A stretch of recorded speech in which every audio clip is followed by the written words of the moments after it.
back to Lissa's World. So today, before I tell you what you are going to do, please like, subscribe and hit the like button and turn on the notifications. Okay, if you don't know how, your parents will show you or your guardian. Okay guys, as you can see, we are in Aquila Life Training, the School of Life. Okay, it's the School of Life, so we better respect it. Today I'm going to interview Sonnie Gitonga. She's a counselor by passion and profession.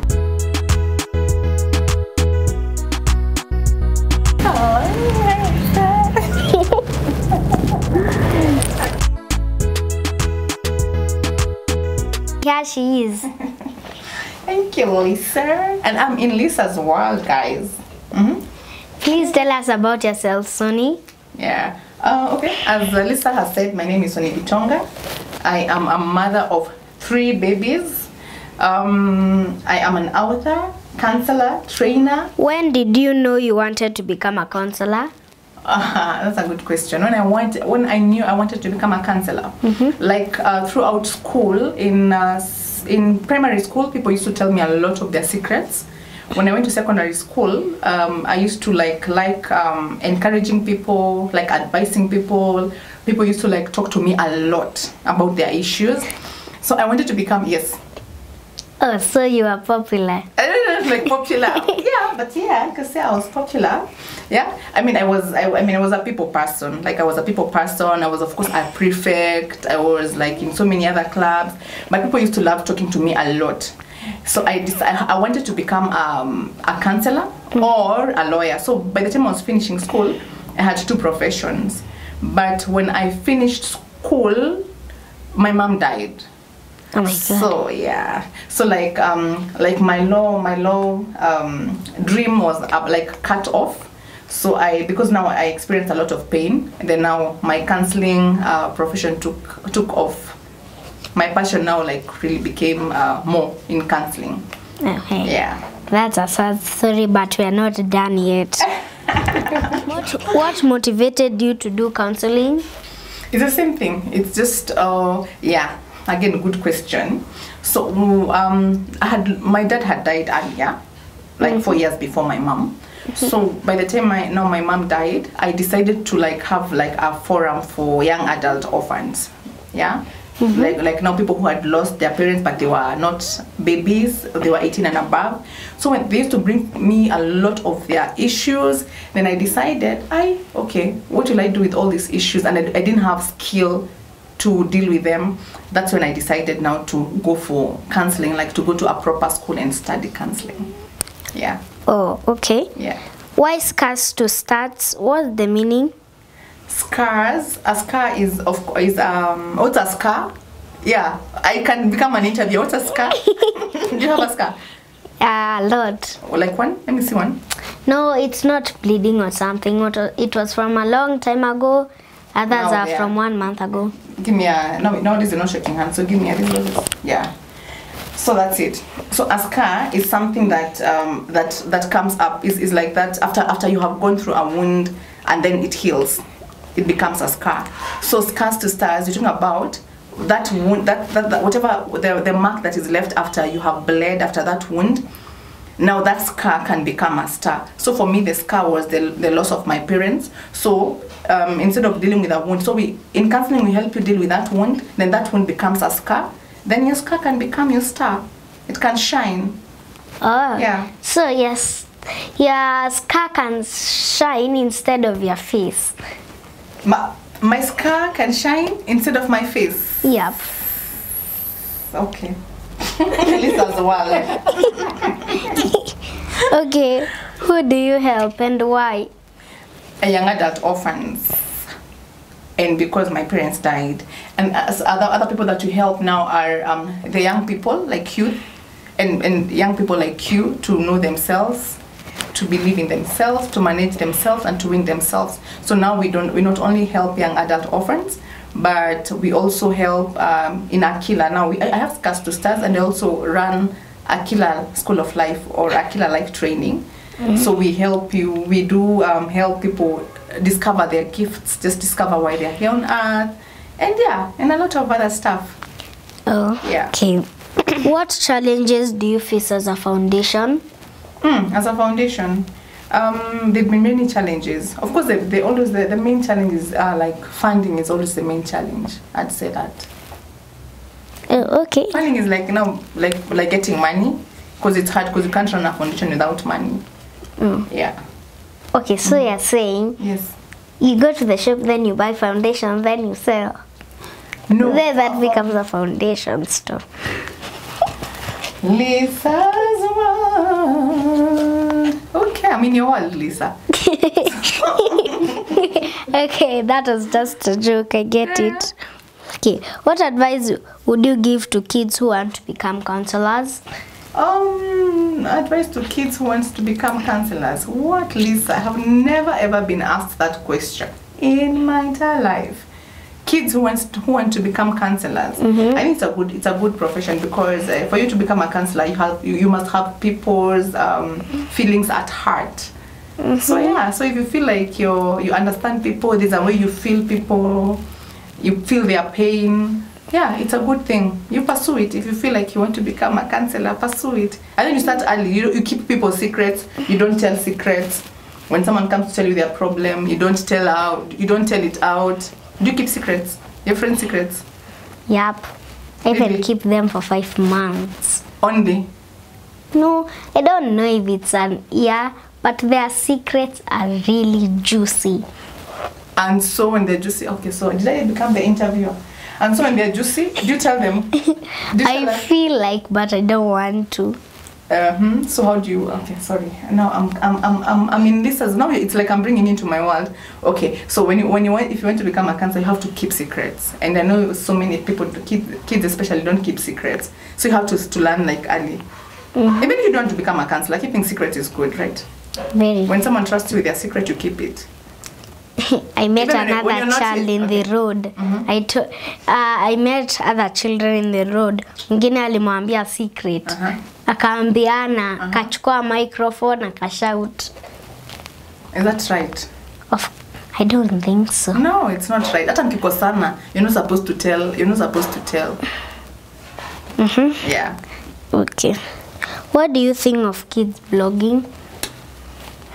It depends on what they're blogging on. So many kids are now on social media, and it's become really something that parents must watch out. Have you seen kids post really nasty things on social media?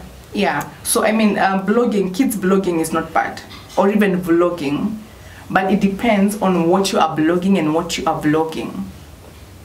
Oh, okay. So your content must be like really clean content. Don't look at what other grown-ups are doing, and then you start doing just because they are doing. Oh, okay. What if the he's blogging about karate, and then he hits his leg or something like that? Is that good for him? I mean, that's a positive blog. That's an accident that has happened, but yeah, it's a positive blog. Yeah, so long as it brings out positive energy, it's good. Okay. Yeah. The only thing, Lissa, is influence and peer pressure. If you asked me that question, I would have told that child, go home to your mom. Really? Yeah. What is your take on cyberbullying? Cyberbullying. Now that we've said that kids and everybody else is into social media, cyberbullying is not right. But then you have to be prepared for cyberbullying, because cyberbullying comes when I post something on Facebook or on Instagram. I post something and then someone speaks negatively. So for me, I'd say, okay, cyberbullying is bad, but at the end of the day, you have control of what you allow to affect you. So no matter what someone says about me, it's at the end of the day, it's up to me to decide, is this going to affect me or not? So sometimes it can be very, very hard, and very nasty things can be said about someone, but the mind is where everything stops. I just tell myself, I am not, for instance, someone calls you a dog. Are you a dog? I'm not a dog. Or tells you you're ugly, you're very pretty. Cindy, Yes. So when someone says something like that, I mean, I don't take it. So at the end of the day, you can't stop cyberbullying because I cannot control what someone else does, but I can control how I feel about what they do. Okay, so the example you give me, someone calls you a dog. Yeah. Like that. So you start crying. Then you go to your mom. Then your mom slaps you. Then that mother also needs lessons. Crying is okay, by the way. When something bad happens to you, it's okay to express your emotions. It's okay for you to cry. It's okay for you to say, oh my God, to just rant and say, you know, just whine and say, oh, they call me a dog, I'm feeling bad. It's okay for you to be hurt. But what matters is how long do I stay in that crying position? For how long do I cry? Will I cry for 2 days? No, that is where now the problem comes in. If I cry for 5 minutes and then I get but if I cry today, cry tomorrow, cry, then that's a problem. I have to like come back very quickly and say, yeah, by the way, you know, I'm not a dog. Yeah. So that mother should get lessons, because like parents need to, you have to like feel your child and work with them in whatever they are going through. Yeah. Oh, okay. How do you recommend me to handle cyberbullying? There are people that you allow to speak into your life. Not everybody has a right to speak into your life. Because when I say don't take anything that everybody says, then I'd be wrong. But choose who tells me who speaks into my life. Like when your mom corrects you, that one is someone who has authority over your life, and they have a right to speak into your life. There's a friend who can tell you, by the way, Lissa, today your hair, you didn't comb your hair nicely. And you say, oh, okay, don't look nice. That may be a friend you trust. Then you can maybe change. But there's another friend who can tell you, and I mean, it shouldn't matter, because they don't have authority over your life. So even you have to decide who can speak into my life. Like now, it's your parents and maybe your teacher, and maybe one friend that you really trust. So it's not I can't take everything. So for you, cyberbullying, you just pass like they weren't talking to you. Okay. Yeah. Of late, we have seen children committing suicide. What could be the cause? I think it's the same thing. Like they have a lot of exposure. Children have been exposed to things that they should not be exposed to. You see, we are watching. I don't know what you love to watch, but kids have been watching. You watch kids who are, what do you call this? Masoshi. You know soshis? No. You don't know soshis? Yep. Well, so am I ahead of your weight? Socialites. So kids watch people who they're called socialites. Yeah. Maybe you're still not there, but they watch people that they shouldn't be watching, and so they want their lives to be like the lives of those people that they are watching, like on social media, like on Instagram. I don't know, a certain person has, I don't know how many followers, so they keep up with what other people are doing, and so because they are not where those other people they are looking up to are, and they want things to happen very, very fast without taking the normal process. And it's a normal process. So you be big, start life, blah, blah, you know, blah. exactly, and then you start in stages, but now they want things to happen very, very fast. So when that doesn't happen, they become disappointed, and yeah, and I mean that could be one cause of suicide. Yeah, disappointments that you're not able to handle, and because of influence that is not right influence. Okay.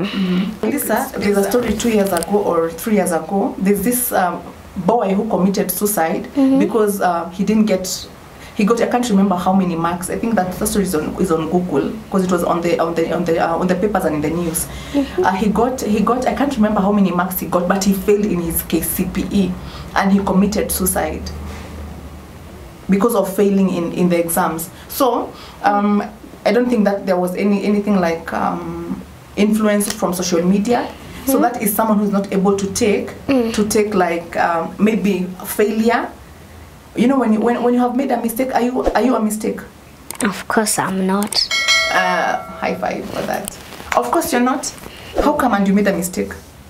Well, because the mistake is not yours. It's your brain. Hey, and no, it's your brain. The mistake is not yours. The mistake is not you. So you made a mistake, but you are not a mistake. So this child failed, And so he thought, because I failed in this one exam, I am a failure. But no, failing in one thing does not make you a failure.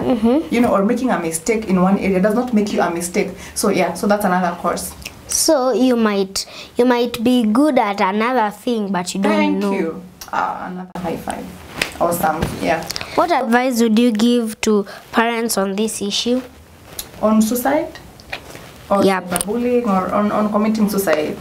Both of them. Or on both of them. Of course, first of all, yeah, if I talk about about social media and all that, we have to like regulate and see what our kids are watching and all that. I know as a parent, and as a parent of teenagers and all that, it's sometimes it's hard. But then, because I might not be able to control what my child is watching on phone, the best I can do is just to keep talking to them. Just, I want to say something very hard again.